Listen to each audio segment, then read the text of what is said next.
Nós temos aqui o nosso programa 44, que ilustra exatamente a utilização de construtores em programas Python. Nós temos aqui a classe triângulo, nós temos, conforme a transparência, os atributos C1 e C2, nós temos a função construtora, nós temos o fim da classe, e nós temos a instanciação do objeto T, e nós temos a chamada a função H pertencente ao objeto T. Vamos ver se funciona.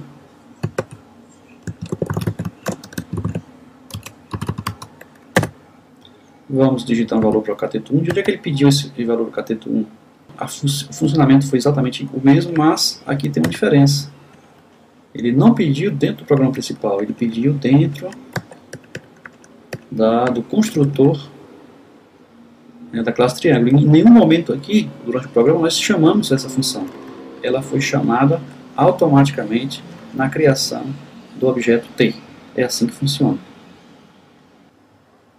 Um dos conceitos mais poderosos da orientação a objetos é a herança. Uma classe ela pode herdar atributos e métodos de uma outra classe. Isso é chamado de herança simples. Ou ela pode herdar atributos e métodos de múltiplas classes, ou de várias classes. Isso é chamado de herança múltipla. A sintaxe é muito simples. Quando eu estiver definindo a minha classe, eu abro parênteses e coloco a relação das classes que servem como classe base para a minha classe derivada. A partir desse momento, eu posso utilizar a minha classe derivada com os mesmos métodos e atributos da minha classe base. No programa 45, que nós vamos executar em seguida, nós utilizamos duas classes. Uma classe que nós chamamos de triângulo, que possui como atributo área e tipo, que possui como método apenas a função init, que é a construtora da classe triângulo, e que apenas imprime no vídeo criada a classe base. Essa é a classe triângulo, ela não é muito rica, ela não tem muitas funcionalidades. Já a classe triângulo retângulo, que tem como classe base a classe triângulo, ela possui os atributos L1, L2, tem uma função init, self dela própria, que é um construtor da classe triângulo retângulo. Dentro desse construtor da classe triângulo retângulo, nós fazemos o quê? Chamamos o construtor da classe triângulo, que é o construtor da classe mãe.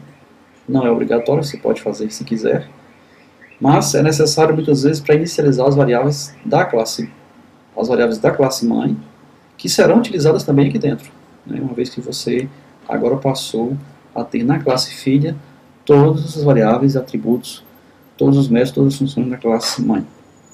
Então nós temos aqui, nós inicializamos a classe mãe, depois imprimimos criando a classe derivada, pedimos um valor, pedimos outro valor, calculamos a área, imprimimos a área. De onde é que vem essa variável área? Até agora nós não definimos em lugar nenhum. Ora, a variável área foi definida exatamente na classe mãe. E na classe filha, nós podemos utilizá-la normalmente. Então, nós calculamos um valor e colocamos em área, imprimimos esse valor. Fim da classe filha, fim do nosso exemplo de herança simples. No nosso programa principal, nós pegamos uma variável T e dizemos que ela vai ser um objeto da classe triângulo. Simples assim, ele vai, nesse momento, executar o construtor da classe triângulo, que vai mostrar no vídeo, iniciando a classe básica.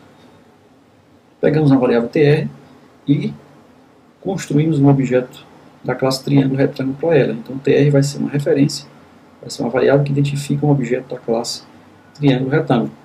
Funciona fácil, funciona fácil, funciona simples. Agora, aqui nós vamos um pouco além. E se nós fizermos t igual a tr? Perfeitamente possível, eu posso atribuir a uma variável t um valor de uma variável tr. Ora, eu não estou criando objetos aqui, eu estou apenas passando um valor de uma variável para outra. Ora, então eu vou imprimir a hipotenusa usando t, eu chamo t.h. Vou imprimir a hipotenusa usando tr. Ora, mas coincidentemente, isso aqui deverá dar o mesmo valor, será? E se eu mudar um valor do L1 de t, será que eu estou mudando o valor do L1 de tr também? Bom, se eu estiver fazendo isso, então eu estou usando outro conceito de PO, também chamado de polimorfismo. Então, polimorfismo é simplesmente você, como uma referência para uma classe básica, você poder acessar suas classes filhas e assim por diante, você poder intercambiar entre classes. O Python faz isso muito facilmente, porque o Python é concebido para ser uma linguagem dinâmica, com os tipos dinâmicos. Né? Não é simplesmente criar uma nova variável, colocar em terra. Não estou criando objetos aqui, eu estou passando referência de um objeto para outra variável. Bom, então, se eu faço isso, eu posso fazer facilmente polimorfismo em Python. É isso que nós vamos ver no nosso programa a seguir. Aqui nós temos o programa 45, né, como vocês podem ver, é exatamente o que nós falamos na transparência. Temos a classe triângulo, que não faz nada, apenas imprime a mensagem no vídeo, mas tem atributos, área, por exemplo, que pode ser usado na classe triângulo retângulo, que é derivada da classe básica triângulo. Bom, está aqui a função self, init self da classe triângulo retângulo, e vamos ver aqui as nossas chamadas polimórficas, vamos ver se elas funcionam. Primeiro nós criamos um objeto da classe triângulo, depois um objeto da classe triângulo retângulo, atribuímos a referência que tínhamos de triângulo retângulo para triângulo, então T passa a ser uma referência também para triângulo retângulo. A seguir, imprimimos os valores da hipotenusa de T, que é um triângulo retângulo, de TR, que também é a mesma coisa. Mudamos um valor de T e verificamos se esse valor mudou em TR. Se isso acontecer, como nós falamos, nós estamos usando um conceito chamado de polimorfismo. É isso que nós vamos testar agora. Criou a classe base de novo. Por quê? Porque ele criou inicialmente só a classe base e em seguida ele criou a classe derivada. A classe derivada, para funcionar bem, ela criou também uma classe básica dentro dela. Ele inicializou a classe básica, por isso que a impressão criada da classe básica foi feita duas vezes. Vamos colocar um valor para o lado 1, colocar um valor para o lado 2, e aí está.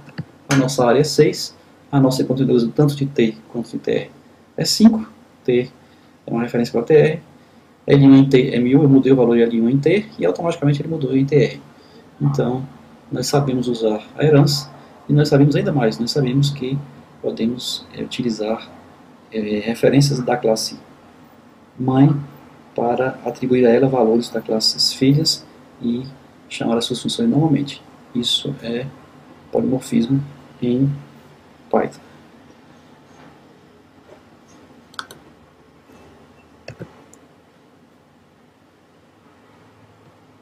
O próximo conceito que nós vamos ver de PO é a sobrecarga de métodos. O Python não implementa diretamente a sobrecarga de métodos, mas usando o Python nós não sentimos necessidade de utilizar a sobrecarga de métodos pelas funcionalidades que ele nos oferece. O que seria a sobrecarga de métodos? A sobrecarga de métodos consiste na existência de métodos diferentes com o mesmo nome. Então, um método A, um método A, um método A, com o mesmo nome. Na hora que nós vamos fazer a chamada ao método A, o compilador ou o interpretador da linguagem, ele verifica a assinatura do método e pela assinatura do método é que ele sabe qual método A chamar. Se o método A que recebe 2 inteiros, se o método A que recebe um inteiro e um float, se o método A que recebe um string inteiro e um float. Então é pelos tipos e pelas quantidades dos argumentos que ele seleciona qual é o método que ele vai chamar. Isso se chama sobrecarga de métodos. Ora, em Python nós temos métodos com lista de argumentos extremamente flexíveis. Como, por exemplo, nós podemos colocar valores default para os argumentos. Nós podemos usar parâmetros na forma de chave e valor. Então, além de usar o parâmetro default, nós podemos, na hora de chamar a função, nós colocarmos qual é a chave que nós estamos nos referindo nesse momento e qual é o valor que ela vai. Então, nós podemos fazer isso na chamada ao método. Ou então, com lista de argumentos arbitrária, como essa, por exemplo. Na hora que eu coloco um asterisco antes da lista, eu estou dizendo que a lista de argumentos que vem é uma lista arbitrária. Quando eu faço essa chamada, essa função f passa uma lista qualquer, esse valor aqui de lista se torna exatamente uma tupla contendo todos os argumentos que foram passados. Com essas funcionalidades do Python, eu não sinto necessidade, não há mais necessidade de você utilizar a velha sobrecarga de métodos que existem nas linguagens orientadas a objetos, como Java, C e assim por diante.